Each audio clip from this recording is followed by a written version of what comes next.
꿈인가 사실인가? 꿈과 사실의 세계를 넘어서 1장. 꿈인가 현실인가를 묻는 순간 우리는 이미 길을 잃었다. 이것이 꿈인가 현실인가? 라는 질문은 왜 이렇게 끈질기게 반복되는가? 우리는 때때로 지금의 경험이 꿈인지 현실인지 헷갈리는 순간을 겪는다.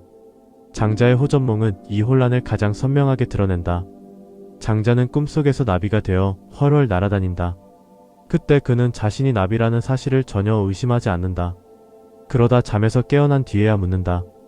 꿈속에서 나비였던 내가 진짜 나인가? 아니면 지금 인간의 몸으로 깨어난 내가 나인가? 중요한 것은 꿈속에서는 의심이 없었다는 점이다. 그 세계는 그 자체로 완전히 현실이었다. 우리가 흔히 말하는 루시드 드림, 즉 꿈속에서 꿈임을 자각하는 경우는 오히려 예외다. 대부분의 꿈은 의심 없이 사라진다. 우리는 잠에서 깨어난 후에야 꿈을 비현실이라 부르고 깨어있는 이 상태를 현실이라고 믿는다. 그러나 장자의 질문은 여기서 멈추지 않는다. 지금 깨어있는 이 상태가 꿈에서 경험한 세계보다 더 현실적이라고 말할 수 있는 근거는 무엇인가? 우리가 경험하는 모든 것은 결국 뇌의 해석이다. 감각하고 뇌가 해석한다. 이것이 우리가 말하는 현상의 전부다. 그렇다면 나비가 인식하는 세계와 인간이 인식하는 세계는 질적으로 완전히 다르다. 나비의 뇌와 인간의 뇌는 다르기 때문이다. 현실은 하나가 아니라 인식 방식에 따라 달라진다. 모든 것은 어떤 의미에서는 지각 퍼셉션이다. 그래서 철학에서는 퍼셉션 is reality라는 말이 흔하게 사용된다. 일론 머스크가 이 세계가 가상현실일 확률이 진짜 현실일 확률보다 훨씬 높다고 말했을 때 그것은 공상과학이 아니라 인식의 문제를 건드린 발언이다. 영화 인셉션은 무의식 아래에 또 다른 무의식이 있고 그 아래에 더 깊은 무의식이 있음을 상상한다. 융의 분석심리학 역시 개인 무의식 아래에 더 거대한 집단 무의식이 있다고 말한다. 우리의 의식은 빙산의 일각일 뿐이며 그 아래에는 훨씬 더 큰 층의 의식 아닌 의식, 무의식이 존재한다. 그리고 그 무의식으로부터 의식이 나왔다고. 그것이 사실이라면 우리가 매일 살아가는 이 일상은 어떻게 의식과 분리될 수 있는가? 더 나아가 우리가 절대적이라고 믿는 과학은 과연 중립적인가? 과학은 측정기구와 분리될 수 없다. 그리고 측정기구란 무엇인가? 그것은 인간 감각기관의 연장이다. 감각의 총체가 의식이라면 우리가 말하는 과학적 현실, 온갖 신화와 허구가 사라진 객관적 사실이라고 믿는 이 현실, 이 역시 의식이 구성한 세계다. 그러므로 결코 이 세상의 객관적 사실성은 보증될 수 없다. 여기서 불편한 결론이 나온다. 의식은 무의식 위에 세워져 있다. 그렇다면 지금 우리가 현실이라고 느끼는 이 세계는 더 깊은 무의식의 차원에서 보면 오히려 비현실에 가까울지도 모른다. 무엇이 현실을 현실처럼 느끼게 만드는가? 그것은 진리가 아니라 느낌이다. 현실은 꿈보다 더 명료하게 느껴진다. 감각이 강하고 연속적이며 전체적이다. 그래서 우리는 현실을 더 현실로 믿는다. 마찬가지로 종교적 체험을 강하게 한 사람에게는 이 세계보다 신적 세계가 더 현실적으로 느껴진다. 그 세계는 더 생생하고 더 확실하며 더 참된 것으로 경험된다. 그렇다면 묻게 된다. 지금 내가 느끼는 이 현실을 도대체 무엇을 근거로 현실이라 말할 수 있는가? 인간은 인식의 명료함을 갈망한다. 흐릿함을 견디지 못한다. 불안하다. 그래서 과학이라는 이름으로 측정기구를 만든다. 나의 감각과 느낌을 믿지 않기 때문이다. 왜냐하면 거기에는 항상 나가 섞여있기 때문이다. 그러나 아무리 측정기구를 도입해도 명료함의 완성에 도달할 수는 없다. 측정기구 역시 나의 감각의 연장이기 때문이다. 그래서 과학의 발전은 언제나 측정기구의 정확도의 향상과 함께 움직여왔다. 그러나 그 진보는 결국 한계에 부딪힌다. 나의 감각은 본질적으로 주관적이며 그 감각과 결합된 나라는 존재를 완전히 제거할 수 없기 때문이다. 아무리 발전해도 불명료함으로 인한 불안은 사라지지 않는다. 더 나아가 측정된 데이터를 해석하는 주체는 언제나 남아있어. 객관성과 명료함을 다시 흔든다. 이것을 극한으로 발전시킨 게 양자성 이론이다. 관찰자와 관찰 대상과 분리될 수 없다는 실험 결과가 나온 것이다. 우리는 완전함을 갈망한다. 그리고 그 완전함은 명료함의 형태로 상상되기도 한다. 그러나 명료함에 대한 갈망의 근원은 완전함이 아니라 불완전함이다. 불안이다. 불안은 어디에서 오는가?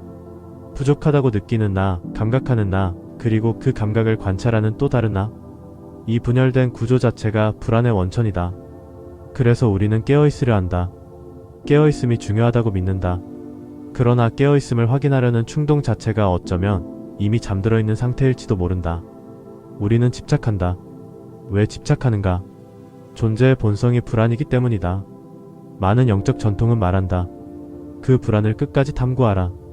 도망치지 말고 깊이 명상하라. 그러면 그 불안의 중심에서 깨어있는 어떤 것을 발견하게 될 것이라고. 그러나 그 깨어있음은 확인될 수 있는 대상이 아니다. 확인하려는 순간 다시 자아가 개입한다. 확실성에 대한 집착은 역설적으로 불확실성으로 우리를 끌고 간다. 확실성을 끝없이 추구하라.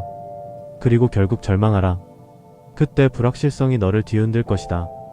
그 불확실성의 세례를 온몸으로 받아라. 그리고 그 안에서 너의 에고를 무너뜨려라. 그러면 비로소 알게 된다. 확실성은 인간의 본질이 아니라는 것을, 불확실성이야말로 우리의 본질이라는 것을, 그리고 그 불확실성의 끝에서 더 이상 꿈과 현실을 구분하려 하지 않는 자리에서 이상하리만큼 가벼운 해방이 찾아온다. 그때 우리는 묻지 않는다. 이것이 꿈인지 현실인지. 우리는 그저 그것을 살아낸다. 2장. 불안을 설계하는 자아라는 알고리즘. 자아는 왜 언제나 판단자의 자리에 서려 하는가? 이유는 단순하다. 자아의 목적은 진리가 아니라 서바이벌이기 때문이다. 이 자아는 하루아침에 만들어진 것이 아니다. 수백만 년에 걸친 진화의 산물이다. 원시 수렵 사회를 거쳐 지금에 이르기까지 인간이 살아남기 위해 가장 먼저 필요했던 것은 숙고가 아니라 즉각적인 판단이었다. 이것이냐 저것이냐, 지금 도망칠 것인가 싸울 것인가. 흑백 논리는 생존을 위해 필수였다. 그 판단의 정점에 에고가 자리 잡았다. 마치 컴퓨터 알고리즘이 수많은 데이터를 계산해 최대의 효율과 수익을 도출하듯 에고 역시 수많은 환경적 변수와 시행착오 속에서 생존 확률을 높이기 위해 만들어진 일종의 생존 알고리즘이다. 빠른 판단, 단순한 분류, 즉각적인 결론. 이것이 에고의 미덕이었다. 문제는 이 알고리즘이 진리를 다루기에는 너무 조악하다는 데 있다. 컴퓨터 알고리즘의 치명적 한계가 편향된 데이터에서 나오듯 인간의 에고 역시 제한된 경험 위에 세워져 있다. 알고리즘이 만들어지는데 모든 시간, 모든 장소, 모든 조건의 데이터를 고르게 가질 수 없듯 인간의 경험 역시 극도로 편중되어 있다. 더구나 어떤 경험은 가중치가 과도하게 부여된다. 급박했던 순간, 트라우마적 경험, 생존을 위협했던 기억은 평범한 경험보다 훨씬 더 큰 영향력을 갖는다. 컴퓨터 공학적으로 이야기한다면 이것은 데이터의 양의 문제가 아니라 가중치의 문제다. 파라미터를 아무리 늘려도 해결되지 않는다. 무엇에 얼마만큼의 비중을 두느냐가 문제다. 그래서 에고는 구조적으로 왜곡된다. 생존을 위해 만들어진 판단 체계가 생존을 넘어선 세계에서는 오히려 현실을 오독한다. 생존 자체가 문제는 아니다. 문제는 생존을 위해 사실을 왜곡하는 데 있다. 그리고 그 왜곡이 굳어져 선입견이라는 이름의 판단 습관이 된다. 이 구조에서 이분법이 탄생한다. 에고는 중간지대를 견디지 못한다. 모호함은 곧 위험이기 때문이다. 그래서 에고는 언제나 둘 중 하나를 요구한다. 참이냐 거짓이냐, 성공이냐 실패냐, 깨어있음이냐 잠듦이냐. 이 이분법은 안전을 보장하는 대신 불안을 양산한다. 왜냐하면 세계는 애초에 그렇게 단순하지 않기 때문이다. 자아는 자신의 안전을 확보하기 위해 끊임없이 비교하고 증명하고 정당화한다. 이것은 원시 시대에서 진화된 에고의 자연스러운 결과다. 그러나 현대사회에서 생물학적 의미의 생존은 이미 상당 부분 해결되었다. 대신 새로운 서바이벌의 장이 열렸다. 인간관계, 사회적 평가, 성취와 인정의 세계다. 여기서 에고는 다시 비교한다. 남보다 나은가, 뒤처졌는가. 그리고 자신을 증명하기 위해 합리화하고 정당화한다. 능력을 과시하고 실패하면 그 실패마저 정당화하려 애쓴다. 에고는 본질적으로 상대적이다. 혼자서는 성립하지 않는다. 그래서 타인의 말과 시선에 극도로 취약하다. 이 취약점이 노출되거나 공격받는 순간 원시적 서바이벌 본능이 깨어난다. 방어와 공격. 현대사회에서 이 본능은 물리적 폭력이 아니라 언어적 합리화의 형태로 나타난다. 여기서 흥미로운 분화가 일어난다. 어떤 이는 열등감이 건드려질 때 더욱 공격적으로 자신을 강화하려 하고, 어떤 이는 열등감에 압도되어 자기 비난에 빠진다. 후자의 경우 에고를 단련하기보다 언어적 자책에 머문다. 전자는 공격만 하고 자기 능력을 실제로 확장하지 않는다. 이 두 유형 모두 이 새로운 서바이벌 게임에서 오래 살아남지 못한다. 왜냐하면 이 게임의 규칙은 끝없이 변하기 때문이다. 이 서바이벌 논리가 극단적으로 구조화된 것이 자본주의 시스템이다. 자본주의는 과학과 결합해 눈부신 물질 문명을 만들어냈지만 그 본질은 경쟁이다. 형태는 달라졌지만 구조는 원시 정글과 다르지 않다. 자본주의는 이 정글을 감추는 화려한 치장일 뿐이다. 그래서 우리는 지속적인 미세한 긴장과 만성적 불안 속에 살아간다. 쇼츠와 릴스의 본질이 무엇인가? 불안이다. 인간은 불안하기 때문에 자극을 찾는다. 한 번의 클릭으로 도파민이 분비되고 그 순간 불안은 희석된다. 그러나 서바이벌해야 한다는 근본적 긴장은 사라지지 않는다. 그것은 단지 클릭이라는 마취제로 잠시 덮일 뿐이다. 원시 시대에는 이 긴장이 몸의 움직임을 통해 해소되었다. 사냥하고 달리고 싸우고 도망치며 에너지는 순환했다. 긴장은 쌓이지 않았다. 그러나 현대인은 움직이지 않는다. 손가락만 움직인다. 여분의 에너지는 배출되지 못하고 내부에 축적된다. 이것이 현대인의 정신을 극단으로 몰아간다. 정상으로 살고 싶은가? 그렇다면 밖으로 나가 걸어라, 뛰어라. 쇼츠 이전에는 생각의 문화가 있었다. 문제를 해결하기 위해 두뇌를 혹사시켰다. 사고는 막대한 에너지를 소모한다. 그래서 몸을 움직이지 않아도 내적 긴장은 해소되었다. 그러나 지금 우리는 생각하지 않는다. 정보를 수동적으로 받아들이고 선택만 한다. 생산하지 않고 소비한다. 소비에서 얻는 것은 기쁨이 아니라 짧은 쾌락이다. 고통이 클수록 기쁨의 깊이는 커지지만 이 소비적 쾌락은 찰나적이다. 인간의 뇌는 항상성을 유지하려 한다. 짧은 쾌락이 반복될수록 균형을 맞추기 위한 반작용으로 고통이 찾아온다. 이것이 금단현상이고 우리의 마음이 널뛰듯 요동치는 이유다. 삶은 흐른다. 이것이 생명의 본질이다. 그러나 인간은 이 흐름을 통제하려 한다. 자신이 생명이라는 사실을 잊은 채 생명을 객체화하고 착취한다. 흐름은 막히고 막힌 곳에서 썩음이 시작된다. 거대한 댐을 세울 때 환경 재앙이 일어나는 것처럼 자아라는 댐은 삶의 흐름을 가로막는다. 인간은 이 막힘을 거대한 이야기로 포장한다. 서사로 합리화하고 정당화한다. 고통은 지연되지만 사라지지 않는다. 결국 압력은 한계에 도달하고 댐은 무너진다. 이것이 개인의 붕괴일 수도 있고 시스템의 붕괴일 수도 있다. 라캉은 기표는 결코 기회에 도달하지 못한다고 말했다. 데리다는 의미는 끝없이 지연된다고 했다. 우리는 의미에 도달하지 못한 채 의미를 관리하려 애쓴다. 그 관리가 곧 불안이다. 현대인은 쉼없이 불안하고 그 불안을 희석하기 위해 자극과 엔터테인먼트를 소비한다. 그래서 피로하다. 이 피로는 내일의 창조를 위한 건강한 피로가 아니다. 삶을 통제하려는 자아가 만들어낸 무의식적 피로다. 그래서 묻지 않을 수 없다. 당신은 삶이 흐르도록 내버려 둘 것인가? 아니면 에고라는 댐을 더 높이 쌓아 삶을 썩게 만들 것인가? 3장. 통제라는 저항, 흐름을 거스르는 의식의 피급. 통제하려는 욕망이 있다. 내 안에서 꿈틀거리는 것들, 좌절된 욕구들, 인정받고 싶다는 끝없는 갈망, 사랑받지 못할 것이라는 빈곤감에서 솟아오르는 처절하고도 비굴한 외침들. 나는 이 어두움들을 오래전부터 억누르는 법을 배워왔다. 통제해야 한다고, 다스려야 한다고. 부모에게서, 교사에게서, 사회에게서, 국가에게서, 그리고 매일같이 쏟아지는 뉴스와 영화, 드라마 이야기들로부터. 그렇게 나는 통제라는 장치를 내면화했고 그것 덕분에 이 문명이라는 정글에서 살아남고 있다고 믿어왔다. 그러나 이 통제의 본질은 무엇인가? 그것은 안정이 아니라 저항의 다른 이름이다.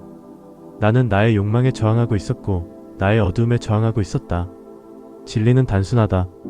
저항하면 지속된다.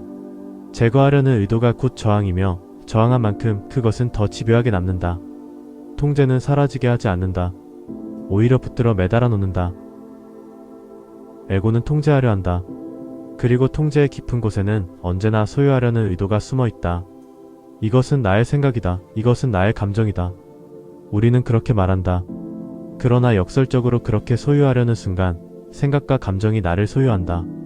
나는 특정한 생각이 되고 특정한 감정이 된다. 감정은 수십만 개의 생각에 얽힌 결과물이기에 생각으로 구성된 에고의 취약성이 노출되면 될수록 감정적 폭발로 치닫는다. 그래서 에고의 본질은 폭력적이다. 감정과 생각으로 덮일수록 폭력성은 극대화된다. 문명화된 인간은 점잖고 비폭력적으로 보이지만 역사를 보라. 문명의 이름으로 자행된 학살들을, 이성의 정점에서 만들어진 핵폭탄의 폭력성을, 지식의 최첨단이라 불리는 인공지능이 소비하는 막대한 에너지를 보라. 얼마나 환경 착취적인가. 심지어 인간은 영적 체험마저 소유하려 한다. 그러나 체험은 그저 체험일 뿐이다. 영적 체험과 정신적 체험, 신체적 체험 사이에 본질적 차이는 없다. 모든 경험은 지나간다. 그런데 경험을 붙잡는 순간 그것은 지식이 되고 영적 경험은 신적 지식이 된다. 그 지식이 에고의 핵심을 이룰 때 에고는 더욱 단단해진다. 하지만 지식은 언제나 한계를 지닌다. 이 순간 살아있는 생명의 역동성 앞에서 지식은 무력하다. 그래서 그 에고는 끊임없이 방어하고 때로는 폭력에 이른다. 종교의 이름으로 반복되는 잔혹한 폭력은 이 사실을 적나라하게 보여준다. 이 사실 앞에서 너의 종교적 에고를 깨뜨려라. 우리는 종종 묻는다. 내가 지금 제대로 가고 있는가? 그러나 이 질문 자체가 이미 폭력적이라는 사실을 알고 있는가? 이것이 바로 영성을 추구하는 이들이 빠지기 쉬운 함정이다. 하늘의 계시를 말하며 타인의 길을 재단하는 목소리들은 얼마나 공격적인가? 너의 길은 틀렸다. 나를 따르라. 이것이 선이고 저것은 악이다. 그러나 모든 길은 생명 위에 놓여 있다. 삶 자체가 생명이기 때문이다. 생명의 본질은 이분법으로 포획되지 않는다. 제대로 가고 있는가라는 질문은 생명성의 역동성에 대한 무지에서 나온다. 그저 이 생명성을 관찰하라. 어디로 튈지 모르는 이 힘 앞에서 에고를 관리자의 자리에서 관찰자의 자리로 내려놓아라. 그때 비로소 너의 생명성을 있는 그대로 받아들일 수 있다. 이것이 운명을 받아들이는 지혜다. 운명은 체념이 아니다. 에고가 생명 앞에 완전히 무릎 꿇을 때 운명은 창조로 전환된다. 이것이 모든 종교의 정수이자 마지막 가르침이다. 그래서 경외와 기도가 핵심이다. 떨며 경외하라. 그러나 동시에 가슴을 펴고 고개를 들어라. 왜냐하면 내 진화는 그 경외의 대상과 다르지 않기 때문이다. 생명은 내 안에 있다. 그래서 예수는 말한다. 나는 길이요 진리요 생명이다. 이제 삶에 개입하지 마라. 내가 할 수 있는 것은 내려놓은 뿐이다. 내가 너라고 믿어온 것이 사실은 생각이었고 에고였음을 깨달아라. 이 깨달음은 생각과 생각의 근원을 분리시킨다. 그 순간 삶은 스스로를 전개하기 시작한다. 이것이 창조다. 외부의 소리를 들어라. 잘 보고 잘 들어라. 그러나 거기에 즉각 반응하지 마라. 반응이 튀어나온다면 그것은 투사다. 그 자극을 통해 너 자신을 보라. 억압된 너를 발견하라. 그리고 풀어주어라. 해방시켜라. 그동안 싫어했던 그 너는 그 순간부터 너의 삶을 돕는 조력자로 변한다. 무엇에 저항하고 있는지 알아차려라. 관계성을 두려워하지 마라. 너는 관계 속에서만 너 자신을 발견할 수 있다. 나라는 것은 본래 관계로 이루어진 존재이기 때문이다. 깨짐을 두려워하지 마라. 상처받는 것을 두려워하지 마라. 어린 시절을 떠올려라. 그때의 아픔은 일시적이었고 기쁨은 압도적으로 많았다. 돌 하나, 고인물 하나, 친구 하나면 충분했다. 작은 인연과 장난감 하나도 나의 세계가 되었다. 그러나 우리는 관계 속에서 다치고 그 상처를 기억으로 저장한다. 기억은 쌓여 집착이 되고 관계는 살아있는 만남이 아니라 기억의 다발이 된다. 그래서 상처는 지속된다. 그러나 다시 그 기쁨의 세계로 돌아갈 수 있다. 상처받는 순간 집착을 내려놓는다면 그 상처는 해방으로 변한다. 무엇이 아픈가? 너의 이미지다. 내가 쌓아 올린 이미지가 깨지는 것이다. 화가 나는가? 그것은 기대가 무너졌기 때문이다. 그러나 기대는 과거의 경험과 지식이 만든 환영이다. 생명은 본질적으로 역동적이기에 관계 속에서 기대는 반드시 깨진다. 깨지는 것은 너 자신이 아니라 과거의 지식이다. 그 지식에 매달린 너의 집착이다. 그래서 상처를 통과한 너는 과거로부터 자유로워진다. 그리고 그 자유 속에서 너는 비로소 너의 미래를 창조한다. 사장. 질문이 무너지는 자리에서 삶은 비로소 가벼워진다. 어느 순간 이것이 꿈인가, 현실인가라는 질문 자체가 힘을 잃는다. 환상과 사실, 꿈과 현실, 여기와 저기, 지금 이 순간과 그렇지 않은 순간. 우리는 인생을 이렇게 이분화하며 살아간다. 사실, 현실, 여기, 지금 이 순간. 그러나 과연 우리는 여기에 살고 있는가? 이 순간을 붙잡으려는 바로 그 순간, 이 순간은 이미 과거가 된다. 인식의 한계가 그렇다. 인식이란 결국 뇌의 해석일 뿐이며 생각의 집적이 인식이다. 생각은 본질적으로 과거다. 과거의 도구로 지금 이 순간을 파악하는 순간, 이 순간은 더 이상 지금이 아니다. 사라진 흔적, 과거일 뿐이다. 그렇다면 지금 이 순간은 꿈인가 현실인가? 아니, 그 둘 사이 어딘가인가? 적어도 확실한 것은 우리가 믿는 의미에서의 현실은 아니라는 점이다. 한밤중 하늘에 떠있는 별을 보라. 그 별의 빛이 그 별을 떠나 당신의 망막에 닿기까지 얼마나 걸리는지 아는가? 수십억 년이다. 당신 앞에 있는 아름다운 꽃을 보라. 그 꽃이 지금 이 순간 당신을 보고 있는가? 아니다. 당신이 보고 있는 것은 살아있는 꽃 그 자체가 아니라 이미 사라지고 있는 빛의 흔적, 이미지일 뿐이다. 시각의 본질이 그렇다. 눈을 감아보라. 그러면 당신이 무엇에 집착하고 있었는지 알게 된다. 당신이 붙잡고 있던 것은 실체가 아니라 이미지였고 그 이미지에 중독되어 있었음을 깨닫게 된다. 눈을 감는 순간 사라지는 것, 그것이 바로 당신이 집착하던 전부다. 그래서 예수는 장님에게서 하나님의 영광이 드러난다고 말한다. 진정한 아름다움은 눈을 감을 때 비로소 보인다는 뜻이다. 다시 묻자. 지금 이 순간은 꿈인가 사실인가? 당신의 일생을 돌아보라. 한편의 꿈 같지 않은가? 어제가 어린 시절 같고 어제가 청년기 같고 어제가 중년 같지 않은가? 모든 것은 바람처럼 지나갔다. 붙잡으려 하면 사라지고 손에 쥐었다고 믿는 순간 이미 흩어졌다. 깊이 파고들면 결국 모든 것이 꿈처럼 느껴진다. 환상처럼 느껴진다. 뇌과학자들은 말한다. 인간은 과거를 동영상으로 저장하지 않는다. 사진 한 장 한 장의 컷으로 저장한다. 우리가 과거를 떠올릴 때 그 컷들을 이어 붙이기에 마치 연속된 이야기처럼 느낄 뿐이다. 기억은 장면들의 묶음이다. 종이 한 장 한 장 결국 사라질 것들이다. 시각뿐 아니라 청각과 후각도 마찬가지다. 공간이 있는 한 모든 경험은 과거다. 여기에서 저기까지는 공간과 시간은 분리되지 않기 때문이다.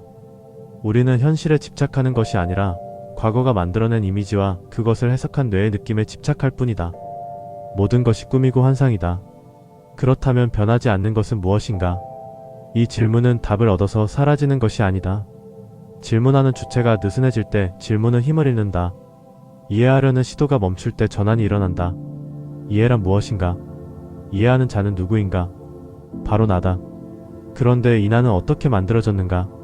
과거의 경험, 사회의 규범, 교육과 언어에 의해 만들어진 조작된 산물이다. 이 만들어진 내가 이해하려 한다. 무엇을? 외부의 대상을. 그러나 그 대상조차도 이미 조작된 이미지일 뿐이다.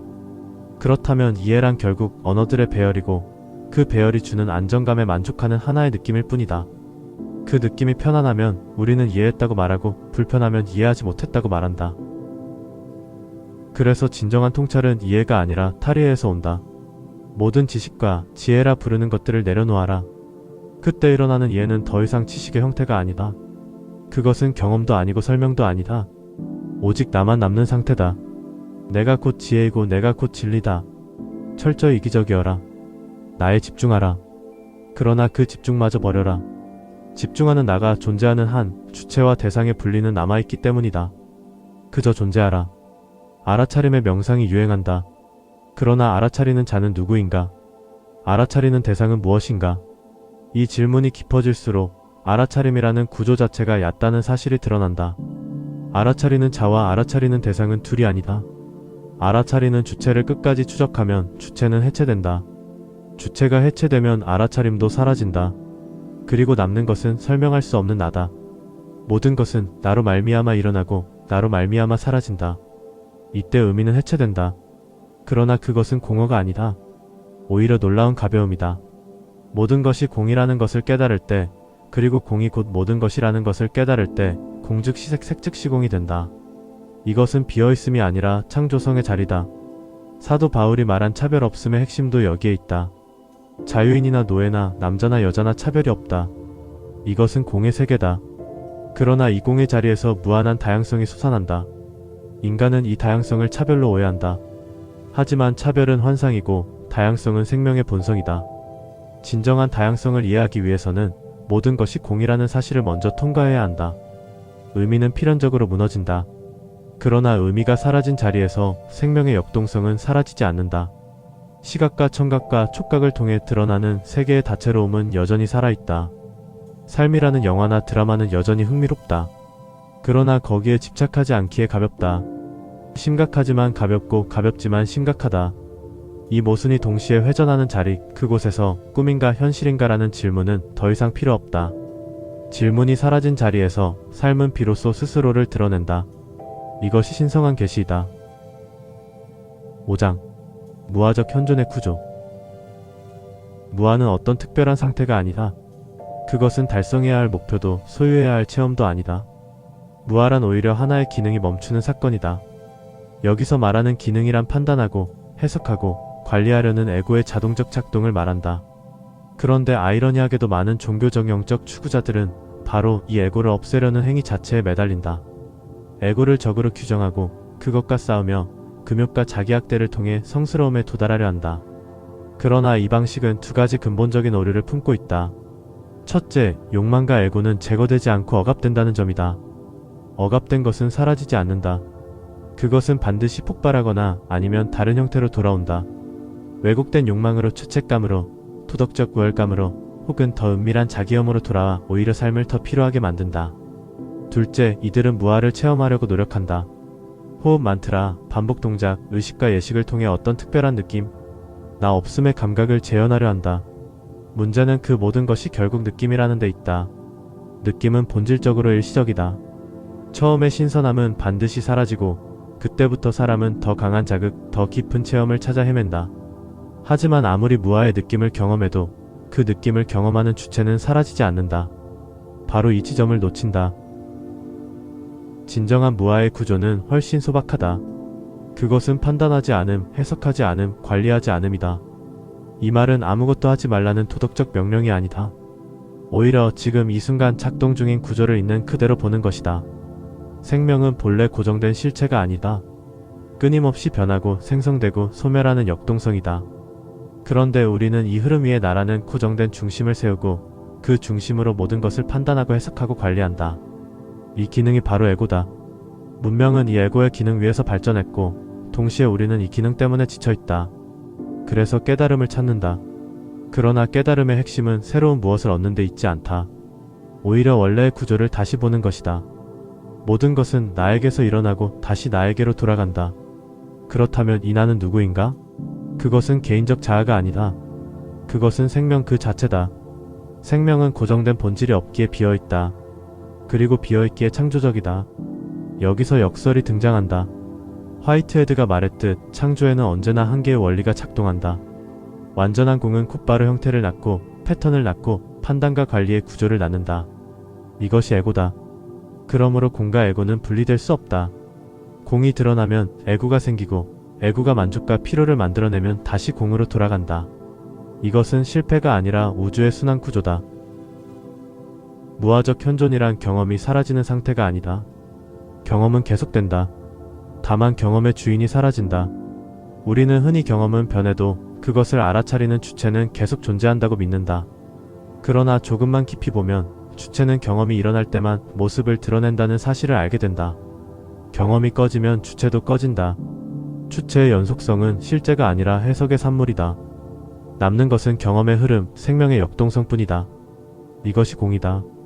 이 구조를 통찰할 때 시간 감각이 달라진다. 미래를 향해 끊임없이 긴장하던 에고의 운동이 느슨해진다. 나는 다시 본향으로 돌아온다. 돌아온 탕자이며 잃어버린 한 마리의 양이며 십자가의 예수다. 여기서 시간은 더 이상 직선이 아니다. 사건마다 새롭게 열리는 상대적 시간이다. 그래서 반복이 생긴다. 그러나 그것은 중독의 반복이 아니라 심의 반복이다. 태극권이 그렇다. 국선도가 그렇다. 몸과 호흡을 느끼며 움직이는 이유는 분열된 내가 하나가 되기 위해서다.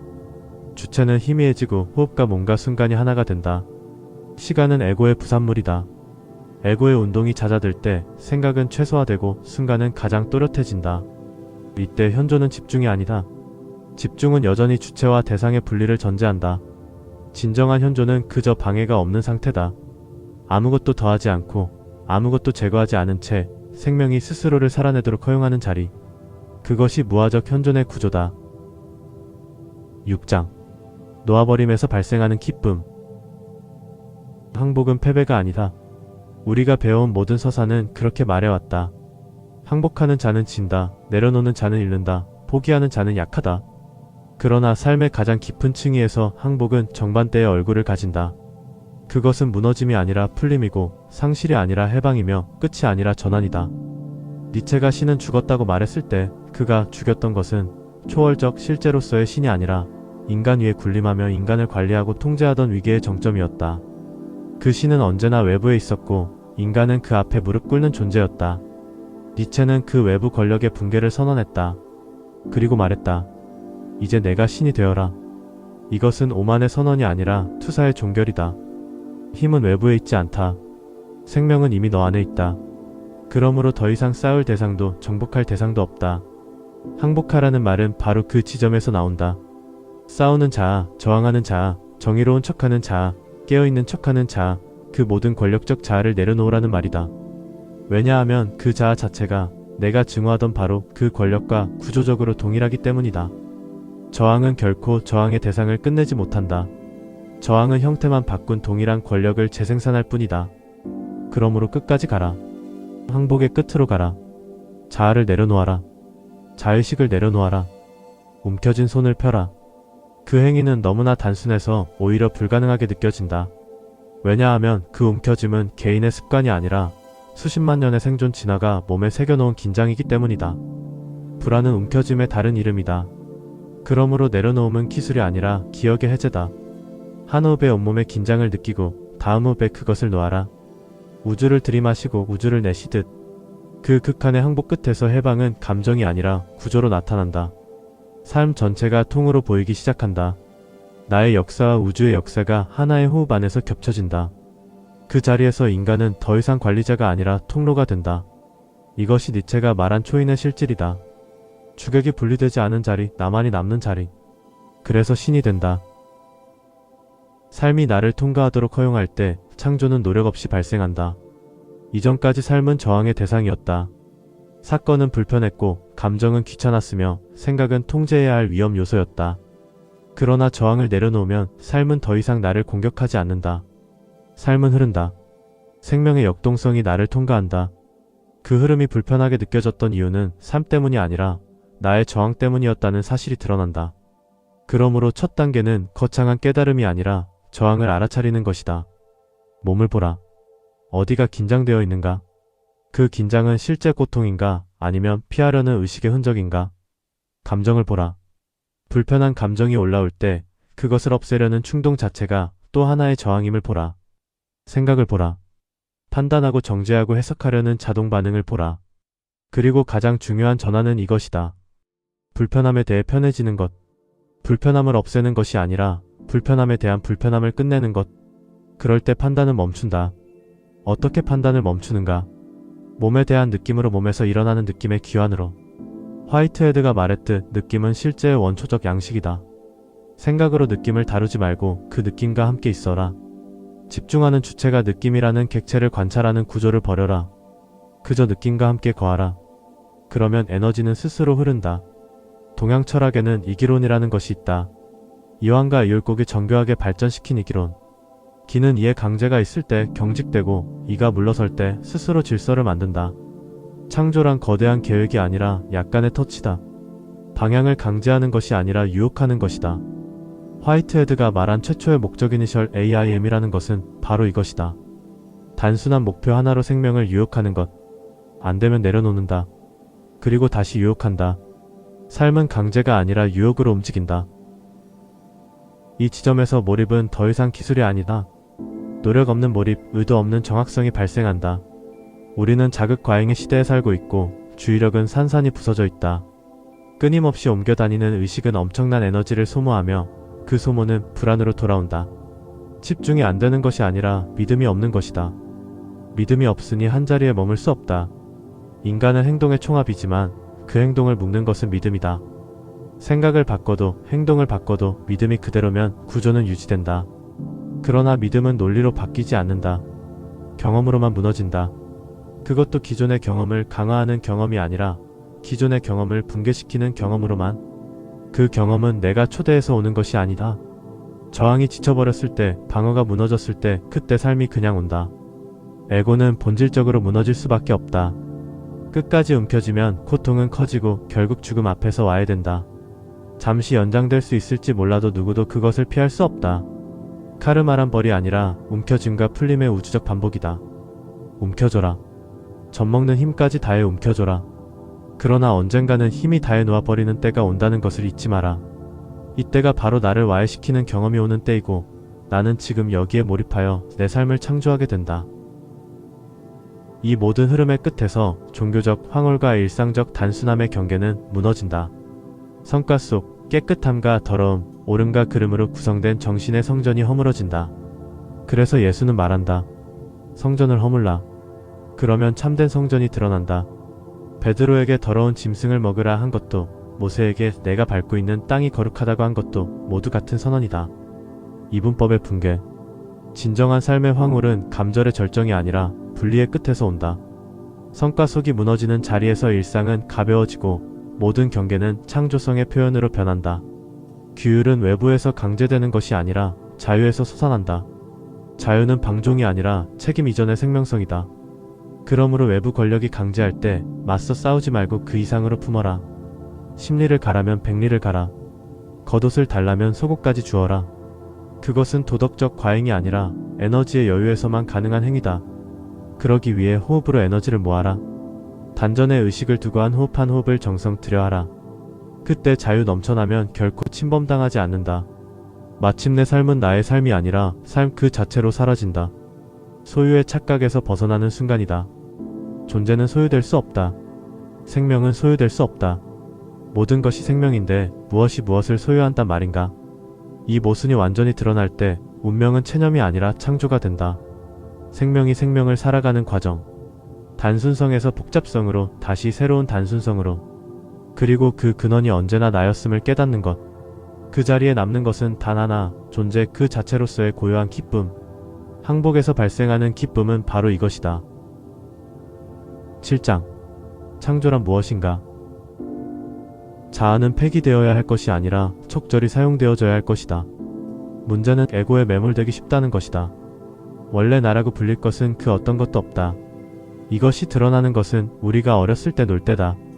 친구들과 함께 간단하지만 그 게임에 쉽게 몰입되며 떠들고 놀 때 거기에 나라고 불릴 것이 무엇이 있었을까? 문제는 기억이다. 그 기억이 나를 구성한다. 문제는 의식화이다. 다른 사람을 의식하고 다른 사람의 코멘트를 의식하게 되고 그러한 것들이 자의식을 강화시키고 그 강화된 나를 고정시키고 이미지화되고 그 이미지를 지키려고 방어하고 공격하고 그 이미지에 나오는 쾌감에 중독되고 그 중독을 지속시키려 끊임없이 새로운 자극을 찾아다니고 그래서 에고는 사용되는 것이 아니라 폐기되어야 할 것으로 전락한다. 일단은 폐기시켜라. 그리고 다시 일으켜라. 성전을 무너뜨려라. 내가 3일 만에 다시 세우리라. 에고와 나라는 것의 없음에 나는 분리가 되지 않는다. 나는 분출하고 그 분출의 형태가 에고일 뿐이다. 그러니 나라는 것의 없음으로 돌아가라. 그 없음의 창조성을 에고의 형태로 분출시켜라. 단 그 분출의 기대감 혹은 너의 그 어떤 정체성을 두지 마라. 그래야 행복하다. 행복을 위해서. 그 어떤 철학도 그 어떤 종교도 그 어떤 진리도 행복이 아니라면 과감히 폐기하라. 어떤 일을 하던 정확히 하는 것은 좋다. 그것이 보기가 좋기에 그것이 생활에 있어서 편리함을 주기에. 그러나 그 정확성이 너를 지배할 때 너는 숨이 막힌다. 왜? 너의 창조성이 너의 자유가 구속되기 때문이다. 나의 본질이 무엇인 줄 아는가? 자유이다. 사랑이다. 내가 자유일 때 나는 나가 된다. 그러나 나는 내가 누구인지 모른다. 그래서 나는 때때로 숨이 막히는 것이다. 정확해져라. 그러나 그 정확성은 이제 내가 될 때 정교함이 되고 그것은 사랑이 더해져 정확성이 정교함으로 승화되는 과정이다. 물론 여기에 토대는 통제가 작동하지 않는 나의 완전한 자유에 있다. 이 자유의 분출이 사랑이다. 자유하라. 그리고 사랑하라. 그러므로 사랑은 정교함이 되고 마침내 아름다움이 된다. 예술의 경지가 되는 것은 바로 이 정교함 때문이다. 아름다움의 본질을 사유하는 것이 예술의 본질이다. 그런데 아름다움은 어디서 나오는가? 사랑에서 나온다. 사랑의 본질은 무엇인가? 관계이다. 관계의 본질은 무엇인가? 내 자신의 드러남이다. 표현이다. 나라는 것의 본질은 무엇인가? 나의 없음이다. 그래서 사랑은 희생이라고 불린다. 그런데 희생 없는 희생이다. 나의 없음은 그 누구도 보지 못한다. 나만이 볼 수 있다. 나의 없음을 알지 못하기에 그것을 채우기 위해 대상을 만든다. 그 대상이 나의 결핍을 알아주기를 바란다. 그러나 오로지 나만이 나를 알 수 있다. 내가 텅 비어 있다는 것을. 그래서 무조건적으로 나를 받아들이는 것은 오로지 나만 할 수 있다. 그래서 무조건적인 사랑은 내 안에 있다. 우리가 궁극적으로 원하는 것은 무엇인가? 나는 내가 되기를 원하는 것이다. 내 이 모습 이대로 드러내는 것이다. 자유롭게 표현하는 것이다. 들판에서 벌거벗은 아이들처럼 노는 것이다.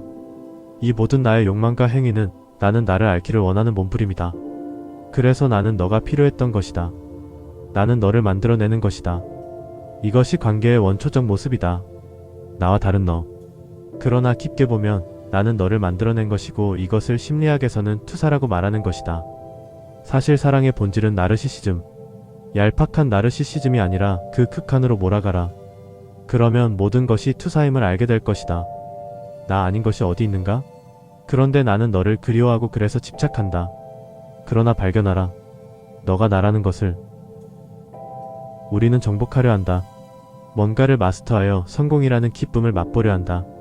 그러나 그 기쁨은 일시적이다. 그러나 그것을 재현시키려 우리는 또 다른 뭔가를 추구한다. 시지프스의 신화가 말하는 것은 그것이다. 허무함인가? 사실을 사실로 받아들이지 못하니 허무감으로 너를 도피시키는 것이다. 이 신화가 말하려는 것은 허무가 아니다. 그것은 환상에 도피하고 있는 너를 깨우는 뼈저린 사실이다. 그것을 제외한 모든 것은 거짓이다. 성공하려 한다. 정복하려 한다. 그러나 정복하려는 대상이 아니라 단지 나라는 것을 깨달을 때 이 세상을 만든 모든 이분법은 붕괴한다. 고통과 쾌락, 거짓과 진실, 꿈과 현실, 성공과 실패라는 이분법들. 그리고 이때 시지프스의 신화가 나타내는 뼈저린 사실은 수십만 년간 잠에 쩔어있는 나를 깨우고 이분법이라는 중독으로부터 관찰자라는 깨어있음으로 나를 인도한다. 창조는 성취가 아니라 관찰자로 가만히 있을 때 일어나는 발생이다. 창발이다. 창조적 발생, 무로부터의 발생. 노자는 아무것도 하지 않음으로 모든 것을 한다고 말했다. 이것이 관찰자의 창조적 힘이다. 내가 창조하는 것이 아니라 나는 그 창조의 중심이 되는 것이다. 누가 너를 괴롭히는가? 바위가 되어라. 관찰자가 되어라. 바위 같은 관찰자가 되어라. 진화가 척자 생존의 법칙을 따른다면 가장 진화된 존재는 바위가 아닌가? 바위의 지혜를 배우고 바위의 견고함이 너의 중심이 되게 하라. 항상 너의 중심 단전을 의식하고 단전으로 생각하고 단전으로부터 행위하라. 행위 속에 진리가 있다. 8장. 깨어남이란 삶의 파도를 타는 것이다. 깨어남은 특별한 체험이 아니다. 오히려 깨어남을 체험이라고 말하는 순간 이미 모순에 빠진다. 경험은 철저히 주관적이다. 그렇다면 누가 진짜 깨어났는지를 무엇으로 판별할 수 있는가? 어떤 체험이 더 깊은지, 더 참된지를 객관적으로 재단할 수 있는 기준이 있는가? 선불교의 인가, 종교의 안수, 전통의 계보는 모두 이 불가능한 문제를 형식으로 해결하려는 시도다. 그러나 인가한 자는 누가 인가했는가를 끝까지 거슬러 올라가면 결국 스스로라는 말 앞에 도달한다.